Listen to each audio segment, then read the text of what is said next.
Good morning. Welcome to our last event of Explorers of the Year. I'm your host, Jimena Perry, and I am happy to say that the Explorers has been very busy this year. Thanks for all of those who have followed our events. And today I have the privilege to have a very special event. And not only because the topic is very interesting, because also I have the privilege again to teach the students from Iona University this semester a little bit about Latin America. So we hope we enjoy I hope you enjoy this discussion. They're open for questions, but we are going to follow a script, some interventions, because there's a lot of them. Let's start.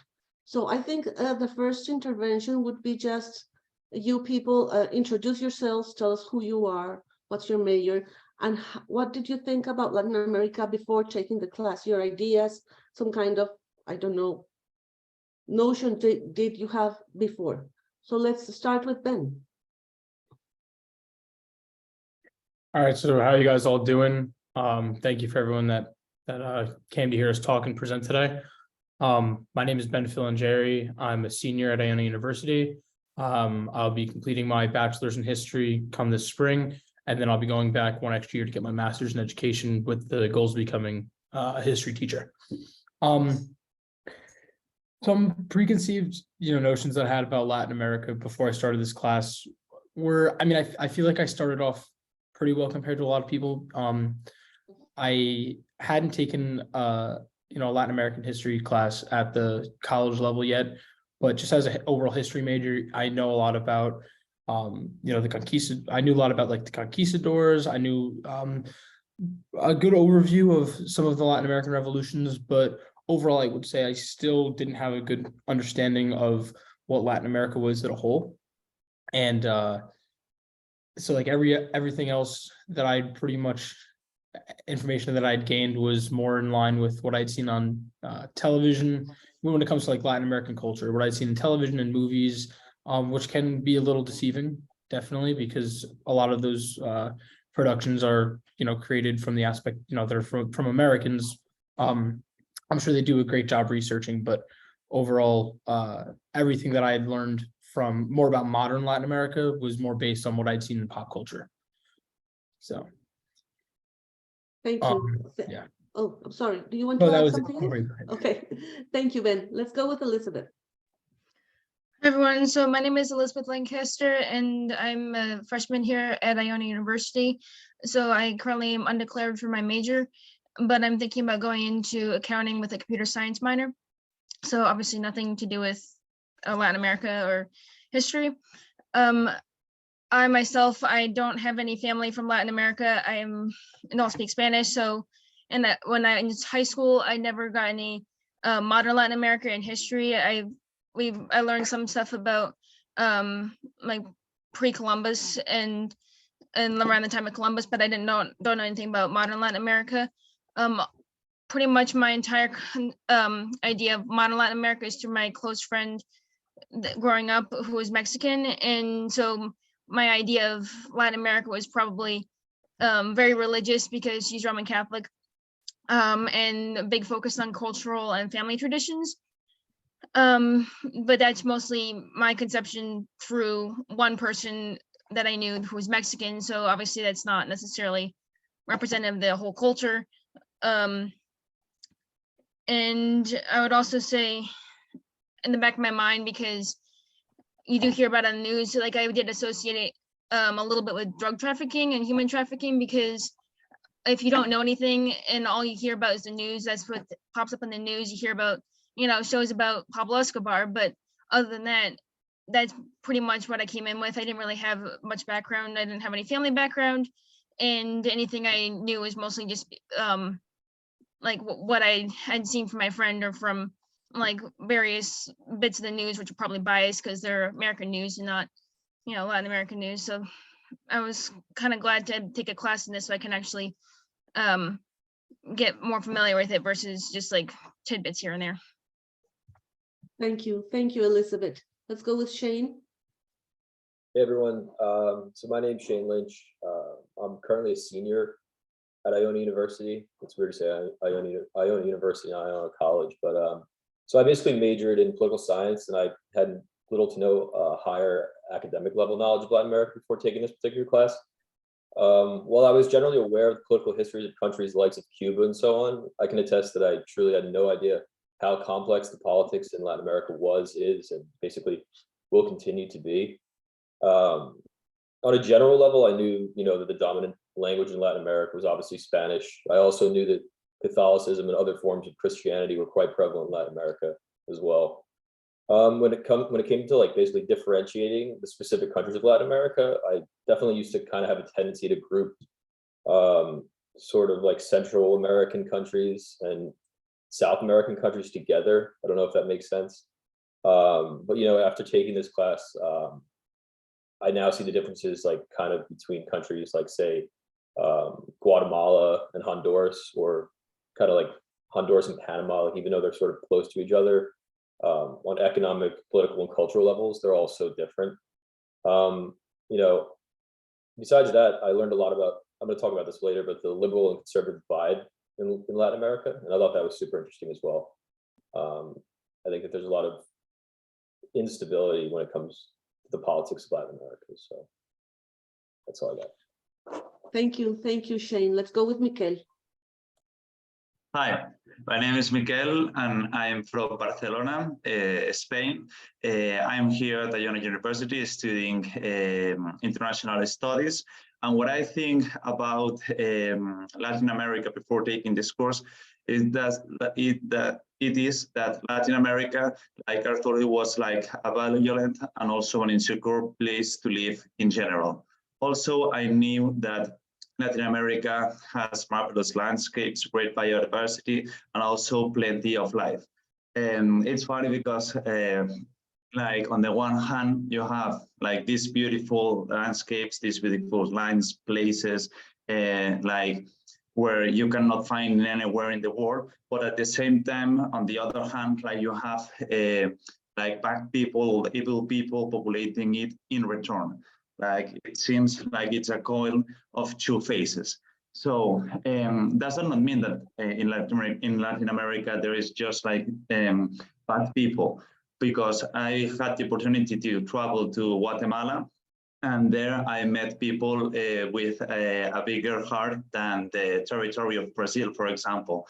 So in addition, what I knew about Latin America is that there are like great singers there, such as, for example, Luis Miguel, Maná, Marc Anthony, Shakira, also great painters like Frida Kahlo, Fernando Botero, and immense writers as Gabriel García Márquez, Pablo Neruda, Mario Vargas Llosa, Juan Carlos Onetti, among others. So that was what I knew about Latin America before taking this course.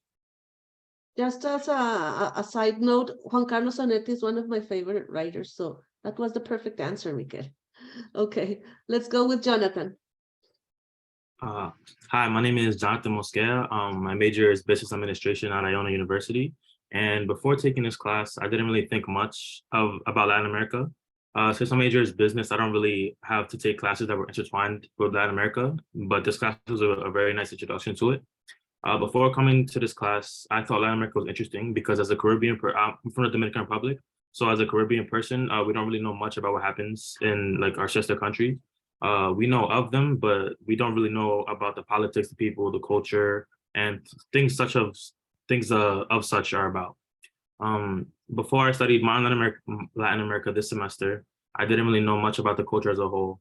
And basically, I took this class for two reasons. One was it was because of a requirement, and two was because it was interesting to learn about Latin America. Like there were other history classes, but I was more interested in Latin America, so I wanted to learn more about it. And also before this class, I wasn't really paying attention to the news, like live events happening in Latin America, because I wasn't really interested in hearing about it. But throughout the semester, we would talk about live events. So now I'm more interested in like talking about live events and reading about it. And I would say like the only Latin American country that I knew anything about beforehand was Ecuador, because I have many friends that are Ecuadorian, and I would learn like about their culture by going to family gatherings with them and eating their food and just like partying, listening to their music, more like that. And yeah, they taught me a lot about Ecuador, and I was happy to learn more about every other country in this class this semester. Thank you, Jonathan. Frank, Well, hi, good morning. My name is Frank Ramirez. I'm a senior at Iona University. I'm getting my bachelor's in adolescent education with a concentration in history. And so that's why I took this modern Latin America class. And before taking this class, I only knew a little bit about Latin America, nothing really about the economic and political aspects, as well as how complex like each individual country is with its people, geography, music. I only really thought of Latin America was just through like pop culture, like movies, video games. But I can say some of that stuff is pretty heavily biased on just like negative aspects and doesn't really show how like beautiful and complex and interesting like the whole combination of Latin America really is. So that's why I want to take this class to learn more about it. thank you, Frank. Anthony, Hi, my name is Anthony Reyes. I'm a senior at Iona, and I am finishing up a criminal justice bachelor's degree in May. And basically, I took this course as an elective. I thought it had an interesting title to it. I said I'm a first generation Ecuadorian / Puerto Rican American here in the United States. And I pretty much just wanted to learn more about what the culture of Latin America is, despite having been somewhat well traveled around the region because I've been to a few countries, Ecuador, Colombia, Mexico, to name a few. And basically my preconceived notion from what I had seen and from what I had just learned on basically just from Wikipedia and stuff was that Latin America was a place full of corruption, poverty, environmental exploitation, violence, and basically what was shown to light by the media and things like that were all of these negative stereotypes. But and realities to some extent. But after seeing and actually studying the history through this course, I was able to get a different notion and say that it's probably, along with Africa and much of the developing world, one of the regions that has the most potential, both economically and socially, to that many of these countries are able to prosper in the future. And just due to natural resources and ways in which people and which newer generations in Latin America are having attainability to things like education and better opportunities nowadays. Anthony, thank you. Before we continue, just also a side note, Anthony, I had the impression that you were one of the students who had like a more, that you knew what Latin America was about. I mean, I thought you were like in very good shape because you knew what was going on in some of the countries. So I mean, that was good also for the class. Your questions were also like very well informed. So great. Let's go with Max. Everyone, my name is Maximilian Ruddy. I'm getting my major in political science and history, and I think really coming into this class, I think I had a lot of misconceptions. I was lucky in the fact that I did know about some overarching events and themes, but I think that myself and a lot of other people sort of fall victim to this sort of compartmentalization of Latin America, especially when it comes into things that kind of take up the American, sort of cultural sphere. I think politically, a lot of things come up with Latin America in terms of the immigration debate, and it sort of warps the image a little bit. Again, I was very lucky in that I could tell you about a couple things here and there, but in terms of like this interaction between sort of an Americanized, I don't know, like cultural, whatever, right? I could not tell you like, many very specific things about sort of the Latin American political environment and sort of their cultural environment. And again, I could really only speak in terms of overarching themes like, I'd say heavy Catholicism or, heavily religious, falls into sort of family values that's already been discussed a little bit. So I really couldn't, grasp any real specific things. I couldn't really flush out those examples, but this class was definitely informative. I definitely say I've shattered a lot of those misconceptions or preconceived notions, or at the very least, I have a lot more nuanced, view of the region sort of as a whole. Thank you, Max. And Pablo. Yeah, good morning. My name is Pablo Sagnier. I'm from Barcelona, Spain, and I am a transfer student. I'm currently taking my double degree in international relations here at Iona, as I already finished my low degree in Spain. And when I first started this subject, I was already pretty informed about Latin America because I've been luckily able to visit República Dominicana, and I was informed about its population and the culture they had. But what I thought in the beginning was that this was a very dangerous region, and with a very high crime ratio. I thought that they had different politics, and also that they were more conservatives than how they actually are. And well, I also had in mind an image of a very unstructured Latin America where chaos was prime and where politicians were very corrupt. But as long as the course went through, I realized plenty, like such a big amount of things, good things that Latin America has, and I wasn't conscious, and I didn't realize that were there, such as landscapes, literature, and among other really beautiful things about its culture. So yeah, that's pretty much it.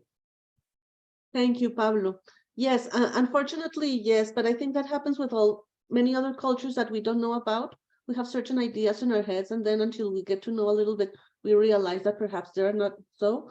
Also, I remember mentioning the last one of the sessions we had that I emphasized like a lot of in conflicts, war, etc. But I also, because I think that's really important, but as you have mentioned also, Latin America is a very rich and complex region. There's many, many things going on. And as far as related to public history, that's also what our explorers also are interested in. This wasn't like a public history class per se, but I used, or at least I tried to use some of the tools that public history gives us to understand what's happening in Latin America in the present. But we will show that to you by the end of the intervention. So thank you, people. Let's go with our second question. After telling me this, and after having spending the whole semester talking about Latin America, did your perceptions about the region changed, were reinforced? Did you learn something new? What is your view of Latin America today compared to where you began? So let's go with Ben. The easy question is I learned a ton in this class. Granted, like I said before, I had a little bit of background information from, high school and stuff like that. But what I really loved about this class was the fact that it wasn't a linear, well, in some aspects, it was a linear class in which we went, from year to year pretty much. But what I really loved was how Professor Perry had us do presentations every Thursday, which basically meant a student would be presenting on a specific topic related to Latin America. So we got the information on a bunch of different topics.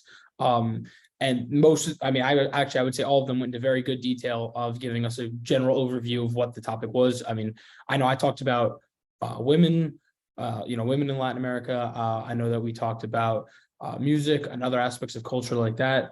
And I was really grateful for that because it really helped me learn a lot. Overall, I would say my understanding of Latin America was completely shattered in this class. There are certain aspects like the political instability that definitely hold true to certain extents, and some problems with drug trafficking, like when we talked about Pablo Escobar.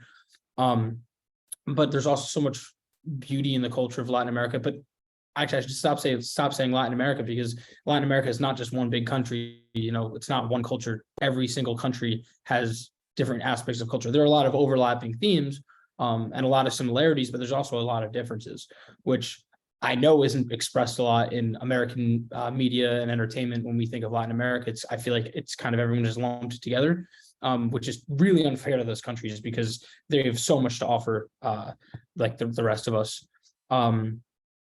So overall, I think that was, I'm very grateful for this class because as someone, as a history major, someone who loves history, I love learning about different aspects of other cultures and other countries' interpersonal histories. And I definitely got that in that class. And I'm sure most of my classmates would also agree. So. Thank you, Ben. I have to say about Ben's presentation for the people who don't know. Ben talked about women expeditionary and travelers during the 19th century. And I was very curious about that presentation because it was the first one of the semester and it was of woman by a guy. And I have to say that I was very, very, like, how can I say it? I was very surprised, but in a very good way. It was a great presentation because Ben took the time to, I don't know if I'm saying correctly, you may say if I'm wrong, Ben, but you took the time to try to think of those women and like to put in yourself like in their situation, and that made the presentation a really good one, and it was very enriching, and also that set the tone for the rest of the presentation. So thank you for that, Ben. Let's go with Elizabeth. So I think my views of Latin America were probably, I didn't really have very many views to begin with. So I would say they're more expanded than changed. I mean, I still think that Latin America is very religious, although now maybe it's moving a little bit away from that. But there's a lot of things I learned, but I feel like one view that I think was definitely changed is when Americans talk about politics in Latin America, it's usually people kind of have the idea of like it's just a cut and dried situation, and you know it doesn't matter. It doesn't, like, they're just like, oh, this is how capitalism will fix everything, but that's not necessarily true.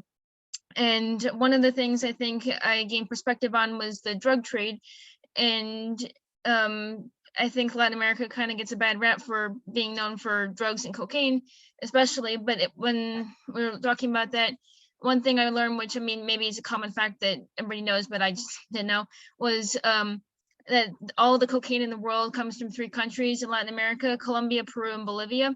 And that's part of the reason why Latin America is known for cocaine, because that's the only place it will grow. So if you had, say if you had like United States, like you could figure it out, you can grow the coca plant in Utah. Utah would be known for cocaine. So that's one thing. I feel like also there's a lot of like a discrepancy in wealth. Like there's rich elites, and then there's a lot of people who are poor, and the drug trade is very lucrative. So it's not just, now people involved in the drug trade are not just money grubbers, you know, they actually need to support their family. So and also even if the farmers wanted to stop, the drug cartels would probably wouldn't let them. So I realize this is a very specific example, but I feel like there's a lot of things like this that gave me perspective, especially as an American who reads, you know, American news, and American news is kind of like, well, this is what we think, and therefore that's the gospel truth, and that's not necessarily true. And Latin America is much more complex than you know, people just try to make it out to be. And there's a lot of, the politics are there's a lot of conflict, but it's not just, you know, as cut and dried as people try to make it out in America. So that's one aspect of something I learned. I mean, I learned other things, but I'm only 2 minutes, so that's Thank what I you, learned. Elizabeth. Yes, thank you. Shane? Okay, yeah, so I think my perception of Latin America basically definitely changed a lot after taking this class. For instance, I was sort of unaware about like the heavy-handed ways in which the United States interfered with the political affairs of Latin American nations, like during the Cold War. I was like aware of general interventions, say like in Cuba in the 1950s and 60s, and then in Nicaragua, and then also like Grenada in the 1980s. But more than that, I didn't really realize how much the United States was interfering kind of through basically all Latin American countries during that period. I guess beyond that, in general, like I learned a lot about the Cold War in this class in Latin America, and it could basically kind of be defined as more than a century of conflict between capitalist and socialist political alternatives, or kind of conversely as a 40-year period of US-Soviet competition that essentially had marked consequences for the region's political and economic evolution. Was kind of most intriguing to me was basically the ways and manners in which Cold War history in Latin America sort of intertwined with the already existing like liberal conservative debate that sort of, I guess, started in the revolutionary period. In many ways, like I feel that the United States definitely over-intervened in Latin America during the Cold War era, you know, by organizing coups against leftist leaders and also by promoting American corporate business interests. But if, you know, clandestine agencies like the CIA, the United States kind of had a longer view of Latin American history, maybe they would have realized that the fluctuations between liberal and conservative politics in Latin America is sort of par for the course and not representative of kind of Soviet intervention in the area. So there's some examples like Operation Condor and Operation PBS Success that definitely had long-term destabilizing effects, like in the region from a political perspective. But in my opinion, Latin America is still seeing these after effects today, and I think that's sort of an interesting point when it comes to whether, you know, if we talk about the pink tide, I think it's called, in the early 2000s, and then now it kind of seems like it's shifting. It was shifting right, and now it's shifting left, kind of again in places like Brazil. But I think it all kind of coincides with the liberal conservative debate, and then also how, you know, powers from around the world intervened aggressively, mostly us, the United States. So I think that's kind of all I have to say. But Thank you, Shane. Miguel. Okay, so my perceptions in general remains the same about the regarding the population that live in Latin America, but at the same time, like this course, like made me to understand that the life that people live in Latin America is not an easy life. Also, I have learned many new things, and above all, like at a historical level, the course has made me understand different or several episodes of their history. Like firstly, like in colonial times, people from Spain conquered Latin America, like Ponce de Leon, for example, to give examples, Francisco de Pizarro, Hernán Cortés, Álvar Núñez Cabeza de Vaca, for example, they tried to conquer Latin America. Later, the wars of independence and the dictators and caudillos came as Juan Manuel de Rosas, Antonio de Padua, José Antonio Páez, among others. And then finally, the influence of the United States of America came to Latin America, which today persists in many of the countries of Latin America. So my view of Latin America now is that it has been a region that has been influenced by people coming from other countries. And it seems that the course of the countries in Latin America has been influenced or conditioned by these past episodes of the history. So like in this class, I learned to see Latin America with its virtues and its defects. And my current opinion is that Latin America could have been a great world power, but due to the influences it has, influences from other countries, it has not been able to exploit like its greatness, which remains hidden, I think. Thank you, Miguel. Jonathan? I don't really like have many views of Latin America beforehand. Like I didn't really have any, but like I knew that like they were considered, some of them were considered third world countries, if not all of them. And from this class, I actually learned a lot, whether it was from the lectures, documentaries, or even the seminars we had every week. There were many opportunities to learn in this class, and I feel like I learned a lot. And one thing that I guess could be intertwined with the first intervention that I didn't know about Latin America was how much that Latin Americans like disliked, or some countries disliked the United States. Like I beforehand, I really didn't know. I didn't know any of this. Like I feel like I should have known, but I didn't. And I had a different history class this semester as well. It was like a completely different topic. And they still talked about, like, it was about violence, and they talked about like what the United States had done to like different countries. And I really didn't know how bad the United States was until I took that class. So, but that was off topic. But back to this question. One thing that I really liked was when we heard songs in this class. They weren't regular songs, but they songs that had meaning behind them. They were either talking about a specific Latin American country, or it was like the whole region as a whole. And I really like those some of the songs. Some things that I learned I probably should have already known, but I'm glad that I was able to get it in my head this time. My opinions for some topics of the class have changed. Like there were things I had a stance on before learning about it, before having a lesson about it, and then after the lesson, my opinions like changed or like went a different direction. And one example could be obviously about Pablo Escobar, because beforehand I knew of him, but I really didn't know like the details of everything that happened, what he was about. So beforehand, I just thought like he was a drug lord that cared nothing except like just making money. But like in the class, I learned that like with being the drug lord that cared about nothing except making money. Like he was also a very loving father, and he was actually a good family man, and he gave back to his community. And I found it surprising that many people back home still look up to him and admire him for what he did for them. My view of Latin America now is that there are many countries with different cultures and they're all unique. In the future, I would love to learn more about each individual country and where the futures might look like. And since taking this class, I am now more inclined to visit these countries and be exposed more to the cultures and the people in them. Thank you, Jonathan. Frank? Yeah, so like I said earlier, I really didn't have like too much like information or even like a stance to have on Latin America, but it was just so much, like everything I thought I knew about it completely changed. You know, like I said, there's like stereotypes of like corruption, poverty, you know, drug trafficking, but from learning just from old political trends to new ones, liberal versus conservative debates, seeing how like there's such a progressive fight over there despite so much conflict. Like it's just an endless list of new stuff, like independence, fighting for that, women in Latin America, fights against femicide, revolutions, immigration. We learned about different people's stories coming to the States. They're just so powerful. We learned about Ray. He got deported to Guatemala. It was just insane. Abolition of slavery, the illicit economies that are there, fights for peace through guerrilla warfare.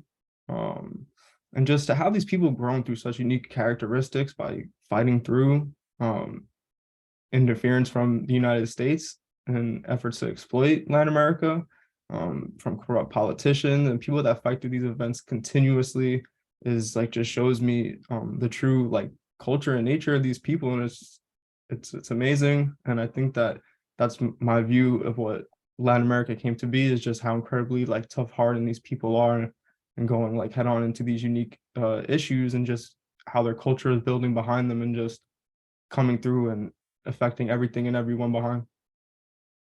Thank you, Frank. Just a little parenthesis. We have in our audience today, Ángel del Valle.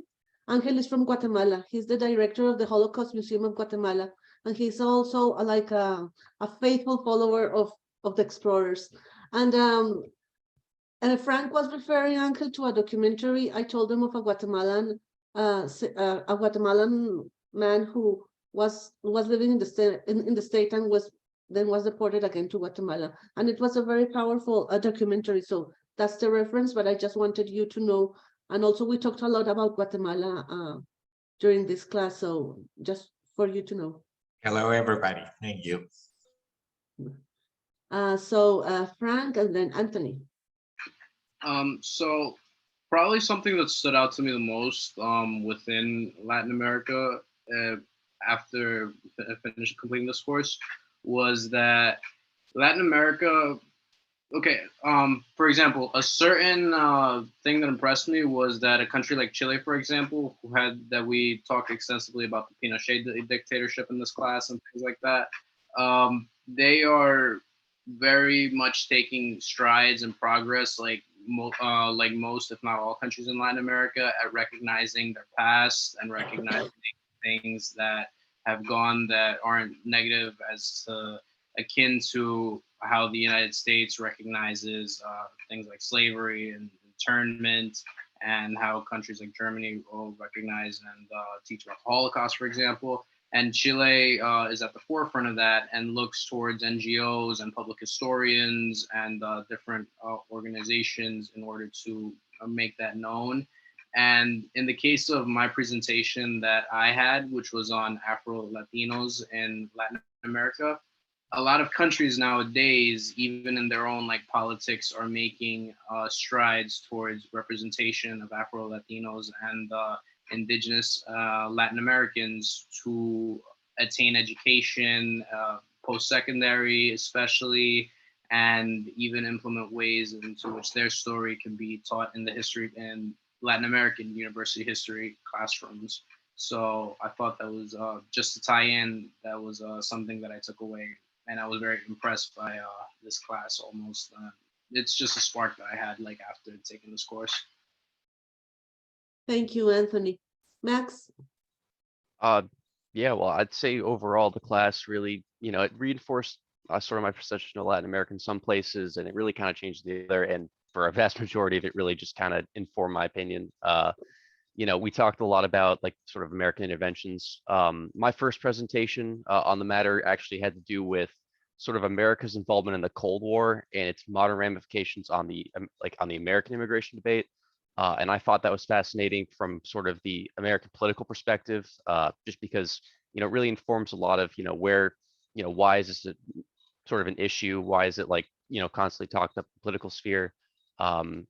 And sort of talking about America's involvement in Central America during the 19th and 20th century really does sort of inform a lot of why we see it, I guess. And then sort of on the other in terms of culture, it definitely was more fleshed out.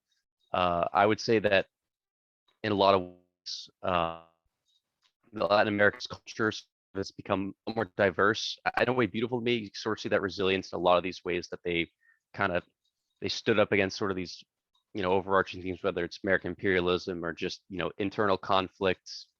It is sort of inspiring to see the public history of the way that we remember the Pinochet regime. That was another sort of interesting issue to me, just because it's something that kind of had to be remembered. And then sort of thinking about, oh well, where America's involvement was. Again, it's just a lot of things that really did sort of inform me a lot, because again, before I could have maybe told you about it, but I really couldn't tell you sort of the purposes behind it. And then I think in other aspect too, my view of Latin America has just become a lot more nuanced in the sense that there is poverty and there's a lot of the things that you would associate very negatively with it. But at the same time, I see these sort of these bloomings of sort of unity and progress, and it really is good to see. I know there's a lot of faux conflict between like soccer matches or football matches or whatever, and all this other stuff, but at the end of the day, I see it as sort of, oh, they're coming together. There's these moments where we can see the unification. We can see sort of where these different cultures, where they kind of come together. So that's sort of my opinion on the subject now. Thank you, Max. Just an update on the World Cup. Argentina went to the final. So I know I told you that I wasn't rooting for Argentina, but now I am, of course, because it's the only Latin American country left. So Pablo. Yeah, thank you. My perceptions about the region has been totally reinforced compared with the image that I had in my mind before talking and studying about Latin American along this semester. I have learned several interesting events that happened in this continent, such as the feminicides and the women empowerment revolutions, which actually started such a long ago, and that was a thing that really got me like really impact. I didn't know it, and that started such a long time ago, and I think that's a really positive thing, but still is being reinforced. And well, I have also been able to understand all the problems that there were with the smuggling of drugs to the United States, as well as where it was produced and how it was introduced in the States. Another interesting topic we talked about has been the horror of slavery that Native Latin Americans had to go through. Also how it worked and which were like the roles in this situation. We also studied the colonialism from Portugal and Spain, and we took like a deep lecture into it. So it really helped me to understand how it really was. We also talk about migration. I still remember like this video we saw in class about these families who were struggling and having really bad times being separated. Also, the countries which this population was living behind, and like the issues that this carries. So I can surely say that now I have a very solid view of all Latin American countries. I can now distinguish and terminate some differences that exist in between all the countries that conform Latin America. So yeah, I'm sure that I can say that my vision is wiser and also more precise than how it used to be. So I'm really looking forward to traveling and visiting as many Latin American countries as I can in the future, be able to appreciate its beautiful landscapes and its people.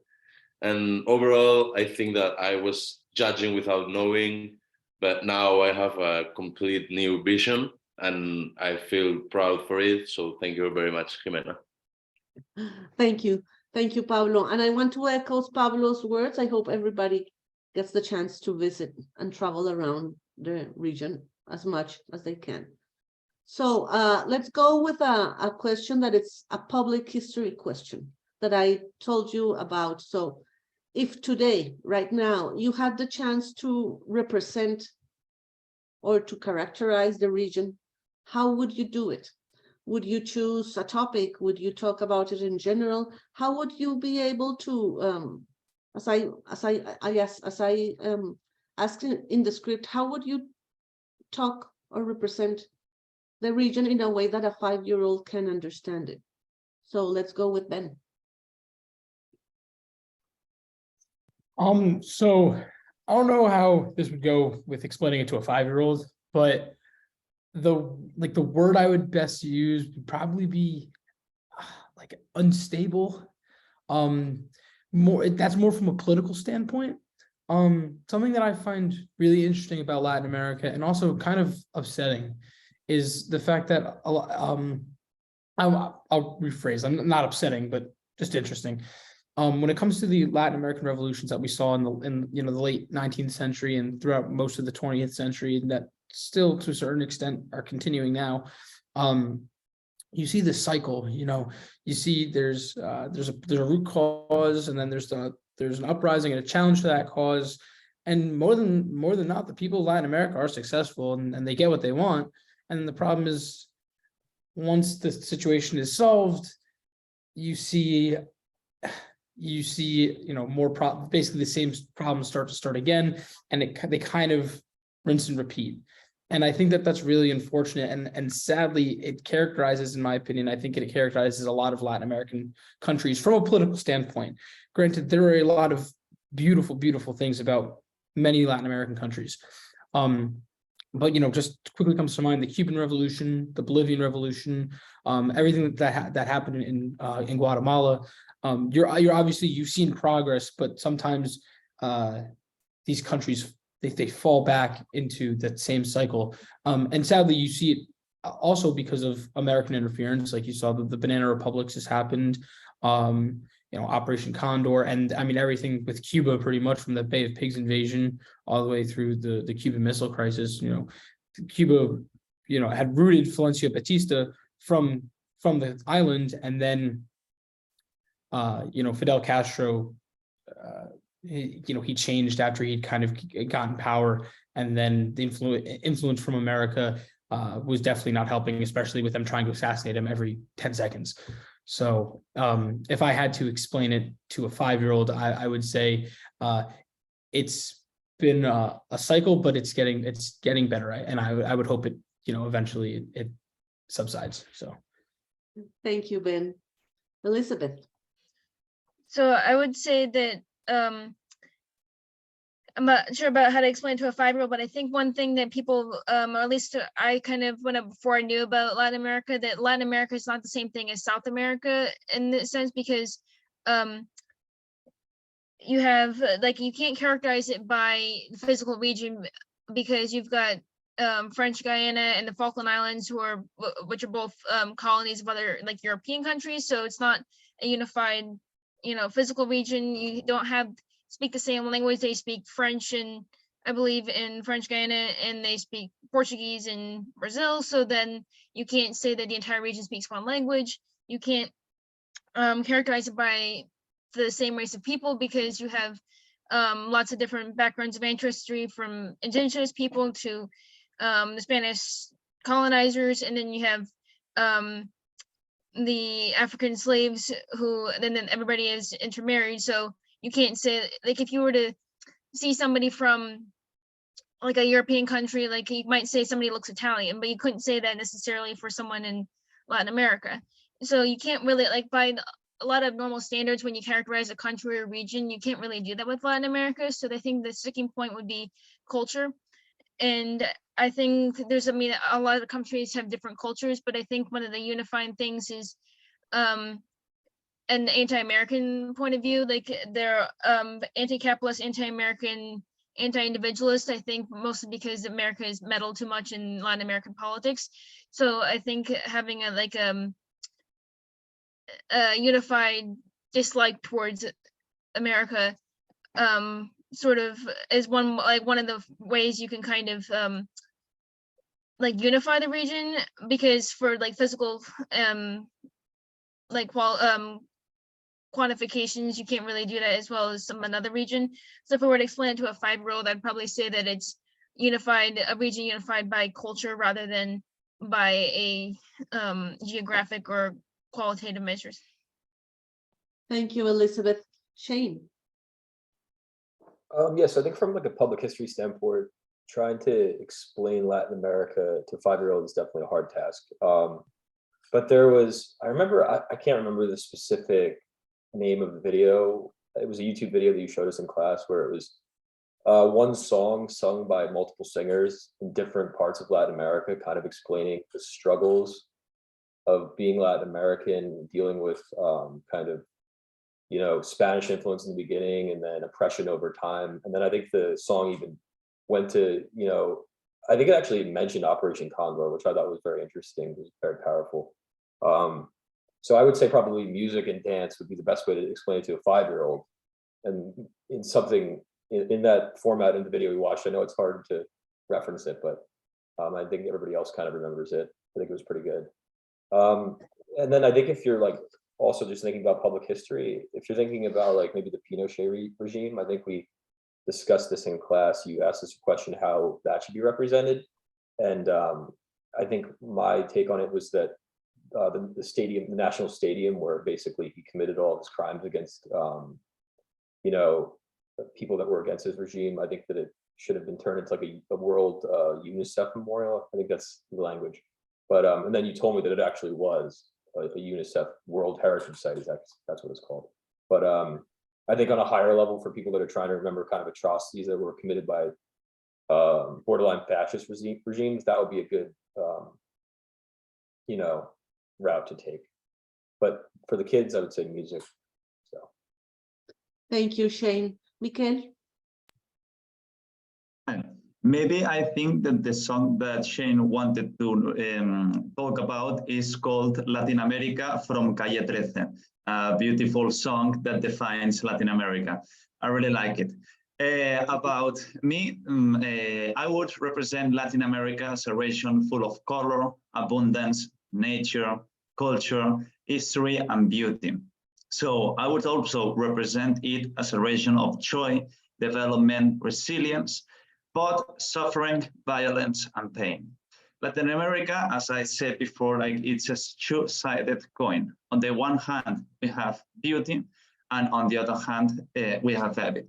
So I would tell to this kid, like beauty can be represented by the number, for example, of a strong woman who have fought for Latin America, such as Juana Zurdín, Manuela Sáenz, Frida Kahlo, Eva Perón, Carmen Mondragón, María Ignacia Rodríguez, among others. Also by the great things that Latin America has achieved, such as great commercial pacts during its history between European countries, also investment and development. Like this, in my opinion, I think it's like the greatest things that can be said to a 5-year-old child to understand a little bit. So, and also evil can be represented, on the other hand, by drug production and trafficking, the violence that has marked several severe episodes on its history, the disappearance of important people, the assassination of many politicians, the financial interest of the upper classes that have impoverished the working classes, among others. So it's a contrast region, I would say, and at the same time, it's a beautiful one that I will always give a chance. Thank you, Mikel. Jonathan? I would say if I had to represent the region, I would use memory museums to show all the good events that happened in the past. Even though that may be controversial because people say that the memory museum to show like the bad events should like have a bigger effect, but in my opinion, I would still use the good events to happen. And we talked about memory museums in a lesson and how they affect people who went to them, and I really like the idea. And then there were two types of memory museums, one where they graphically like show violence and terrible things that happened in the past to get you to feel and empathize with the people back then. And then there's one where they show the good events. And I would choose to only show the good events because I want people to see how Latin America as a whole is a beautiful place and it had many amazing things happen in the past. Another way I would represent it is by having like festivals or parades dedicated to a specific country, or like they can have like one day dedicated to, you know, like a festival or to like celebrate, I don't like anything, celebrate anything like I say independence, because when I was younger, I remember going to the Dominican Republic and when I went, I don't know if it was planned, but when I went, it was Independence Day over there. So like there were parades and like loud music everywhere. And it was just like a lot of people enjoying their time, you know, having fun and then forgetting about the real life for a second just to enjoy the Day of Independence. And I don't know, I thought that was really like fun and happy to look back at. And I remember having a lot of fun that day. When I think back to it, I have a lot of good memories. And even though I was pretty young when I went, but like, I still remember a lot because of the good memories that you know I went through back then. And that's how I would represent Latin America, by making sure a person has good memories and, you know, knows the best things about Latin America. Thank you, Jonathan. Frank? So if I had to talk about the region or represent it, I would definitely talk about the music. And so a couple other students talked about the music and how Professor would show us different music videos every week. And I think sometimes when there were lyrics, I would be reading the lyrics and I'm like, wow, this is actually pretty deep, despite like how good the music sounds. And then other times when there wasn't any lyrics, well, that I can't read the Spanish, but that you still just feel good throughout the music. But then when you learn like just how complex and deep it is, the stories they're trying to tell through it, I think it encapsulates Latin America pretty well. You know, it can't be language, it can't be race, politics are so different and varied. But telling it to a 5-year-old, I think that is pretty hard, but I do think music is a good way, because like I said, you could still feel good listening to the music that like we had they explained like the couple different countries that all came together to make the songs. It's very expressive, and I think it's good for like a young 5-year-old to just listen to the music, feel good, but then also maybe understand what the lyrics are talking about and realize it's a little bit more deeper than that. Thank you, Frank. Anthony? Sure. So echoing what Shane said, Latin America is pretty complex to explain to a 5-year-old, but my best, just to dumb it down pretty much, would be, and by no means dumb down, no disrespect, but basically a region who's diverse, both culturally, ethnically, racially, etc., and beautiful at the same time, because you have all these different landscapes, shorelines, geographic regions, art, culture, pretty much just a huge melting pot of just beautiful things that come to it, whose primary languages are Spanish or Portuguese in that sense.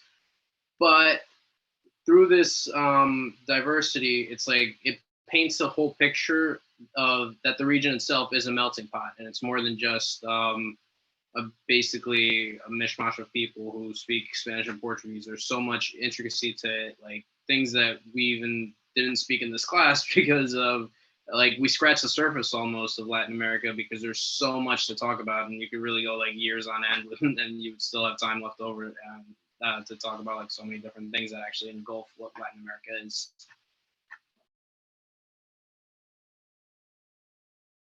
Sorry, I was muted. Thank you, Anthony. Max?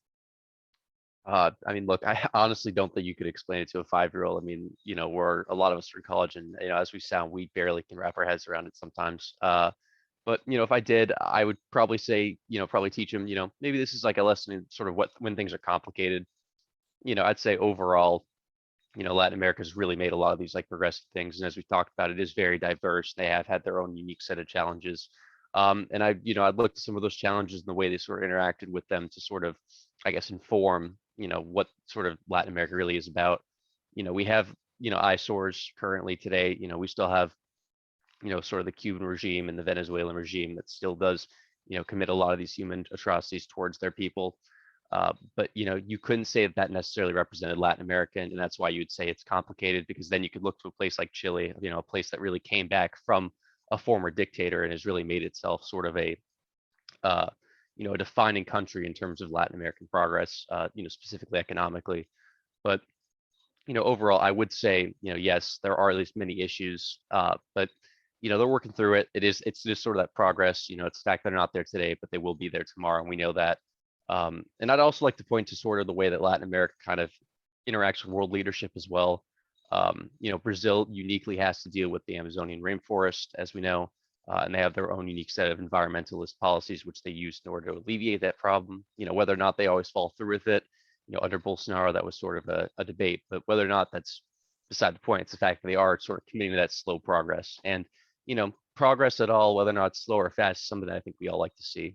And I think it really does sort of characterize Latin America as being a place that, is conducive of this progress, whether or not it's, external or internal or what factors they get over it and they get what they need to get done, I guess. Thank you, Max. And Pablo? Yeah. If I had to explain to a 5-year-old kid, boy, what Latin America is, I will say to him to imagine like there's 2 villages, and there's one of these villages which is supposed to be Spain or Portugal that goes to the other village, and it kind of mixes up into a melting point, in a melting pot, and there borns like a new civilization or a new village. So I could say that this is a really unified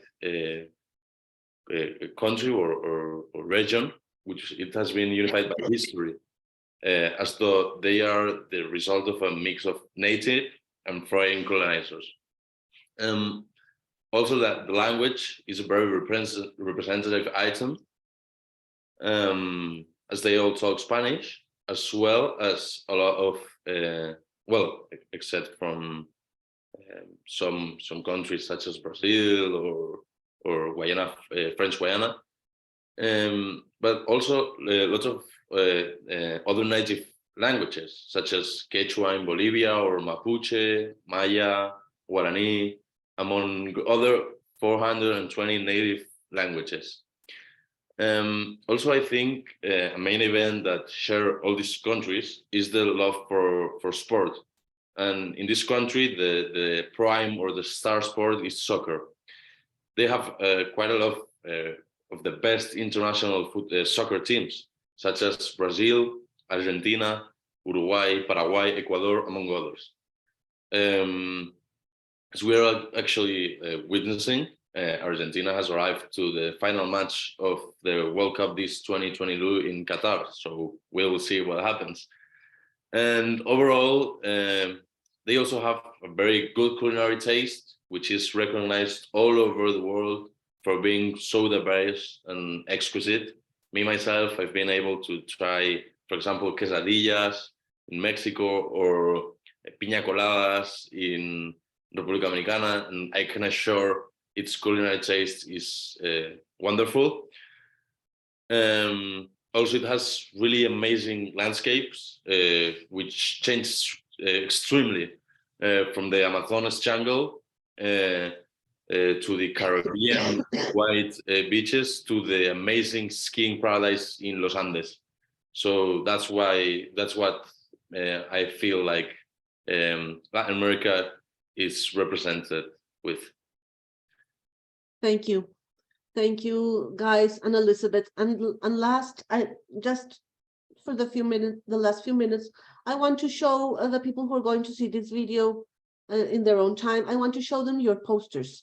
So I'm going to share them, but I want you to talk about your posters like in 2 words, like this was about this, and my objective was this, not as long as we did in the presentation. So let me share it.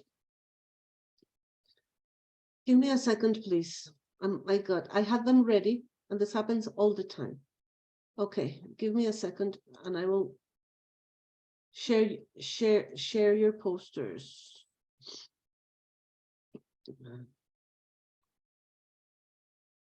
So I'm just gonna share them in the order they show in my computer, okay? Oh my God, I'm sorry about this. Are you seeing this? We can see your screen, but Yeah, we can see it. Yeah. Can you see the poster itself? Oh, no, No. not the poster. Oh. No? Oh my God. I don't know what's happening. I'm so sorry about this. Let me try. What about this? Yeah, we can see it. Yeah, we can Well, see it. I can see it. Okay. So Jonathan, just in like 5 words, what's your poster about? My poster is about bachata, and I wanted to choose it and talk about it because, you know, like there's a lot of like historical and amazing events that happen, but I wanted to like, you know, do a fun topic that was easy for me to understand, easy for me to talk about, and one that really like I really like admire, and like I like the music a lot, so I wanted to make the presentation about it. Okay, thank you. I'm gonna stop sharing this one and go to the other one, okay? Are you seeing my screen there or not? Yes. we can see the files, but we can't see the poster. You cannot see the poster? No, we just see your the folder. Okay. I don't know why this is happening. I'm so sorry. Let me share. Let me see if I can do this in another way because, oh my goodness, I'm so sorry with you and with the audience. Now I So- saw the poster, for example. Well, yeah, whatever you just did, the poster showed up. Yeah. Yes? Yeah. Goodness gracious. I'm so sorry about this. Do you see here the poster? Yep. Yes. I don't know why the color didn't happen, but okay, it's a good poster anyway. Max, do you want to tell us about your poster? Of course. So I just decided to talk about Brazil entering World War II. You know, I thought it was important because I think that world leadership's important. And I think it's sort of one of these watershed moments where Brazil and sort of Latin America as a whole really kind of came out into the world. You know, overall, I could tell you that the British Expeditionary Force, which is the focus of the presentation, performed very well. And it was it's something that Brazil did not have to do.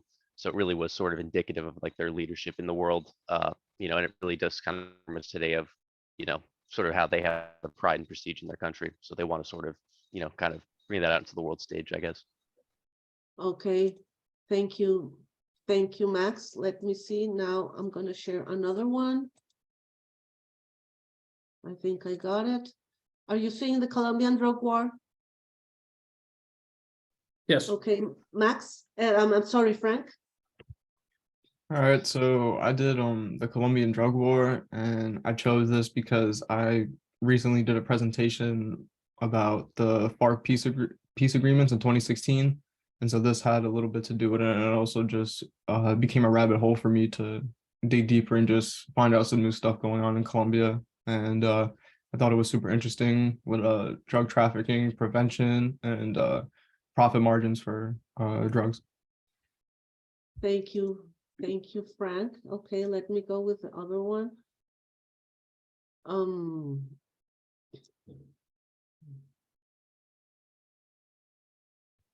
Are you seeing this? This is Miquel's. Yeah. Well, my poster is about Eva Maria Duarte de Perón, okay, about Evita's trip to Spain. The main reason I took this I did this poster is because taking into account the international situation of the time, I thought it was important to talk about the topic. So in few words, like Spain was coming out of a civil war and the war was coming out of a world war, and Russia and the United States were entering to the Cold War. So thanks to the help of Argentina, which provided tons of wheat, corns, and food stuff in exchange for metals such as zinc, lead, mercury, and machinery for electric motors, Spain was afloat. Eva Perón's role during the trip to Spain was decisive for the international agreement to take place and for the two countries that started crucial commercial relations for that time. So furthermore, the fact that a woman like Eva Perón was ambassador of her country instead of her husband, in those times was an important fact for the history. So that's what I chose to describe the trip and the visit to Spain of Eva Perón. Thank you, Mikel. Let's go with, I don't know why the colors are not showing up. That's something on my computer, but I assure you that they are great posters. Elizabeth. Okay, so my poster, like we just saw, is also on Evita Peron, but I've mostly focused on her legacy and why she is remembered versus there's plenty of populists you could remember and talk about, but what made her legacy stick and the different factors behind that. I think part of the reason why modern day people know about her is because of a musical that was written about her, but then again, it's like Escobar, you have TV and movies about people, but that doesn't really mean that's actually who they are. And I think it's very interesting to see how someone who came like from a poor illegitimate child to an actress and the first lady and did all these great things and then died suddenly. And I think she's important to know about because she's unique for her time, I think, like we just heard from the other poster. But I was very struck by how she was very much loved compared to other populists at the time, and also she's still loved today, despite there's plenty of other populists who have come into the scene, done good things, and died, and any knowledge of them kind of died with them. So that's why I was interested in Evita Peron. Thank you, Elizabeth. Let's go with, give me a second. Give me a second, please. Okay.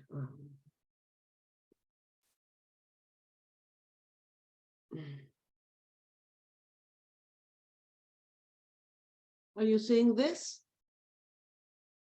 Ben? Yeah. Sorry, 1 second. Yeah, so I decided to do mine on the Cuban Missile Crisis. Obviously, as a history major, I very much have a calling to American history. But I wanted to take a concept that I knew about from one perspective and kind of tie it into other aspects of Latin American history, especially considering that the Cuban Missile Crisis is the closest we've ever come to complete annihilation from nuclear war, and that a very controversial Latin American country, which had pretty much just risen to new power just a couple of years earlier in the Cuban Revolution, was right in the middle of it. So the way I wanted to set up this poster, and I'll be quick, is I just wanted to show the overall gist of the Cold War for someone who didn't know, but I also wanted to really focus on how Cuba had affected the Cold War, and how it had really ended up embroiling itself in this conflict. So, thank you, Ben. Thank you, Ben. I don't know why some posters show with colors and others don't. But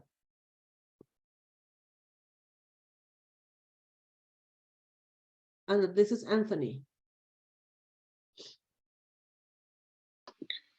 So my poster was on the influence of Bad Bunny in Latin America, and he's a household name, not just in Latin America, but probably most parts of the world.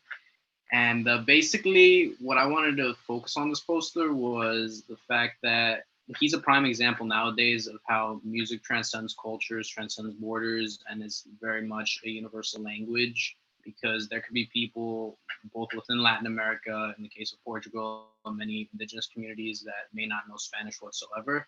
And even in the United States, first, second, third generation Latino Americans who don't who don't know Spanish, that they're just automatically attracted to Bad Bunny's music just because of how infectious the beat is and things like that. And even more so on a deeper extent, people who do have heard his music know that he is trying to unify and bring a voice to what's the new generation in Latin America in the case of things like the LGBTQ movement and championing against femicide in Latin America. Thank you, Anthony. These colors are actually great. And there's 2 left. So, okay. Are you seeing this?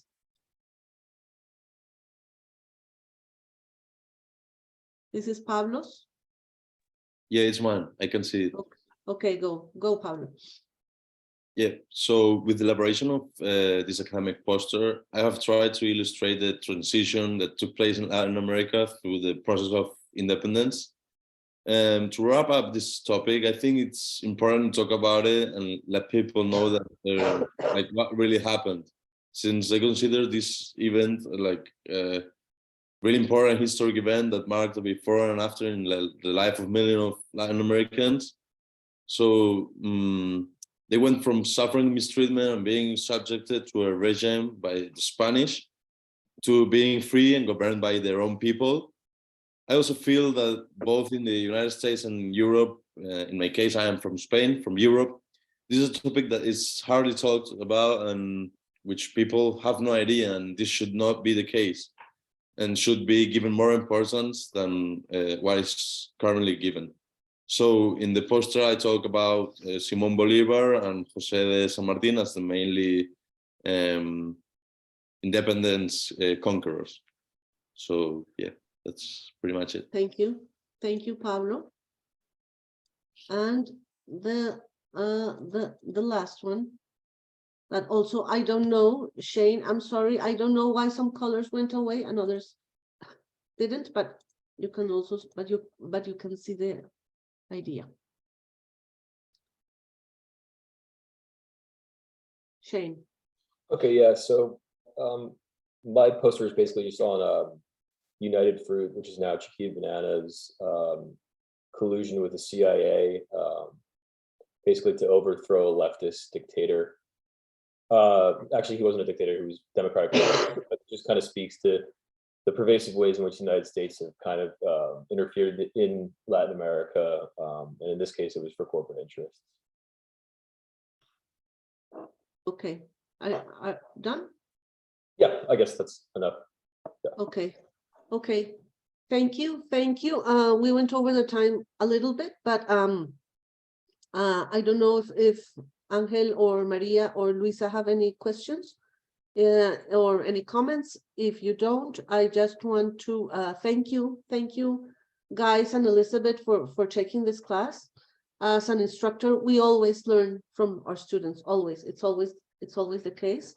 So the only thing I want to wish you is happy holidays, a good end of the semester. And I also take the chance to tell the explorers that we will be on break until February.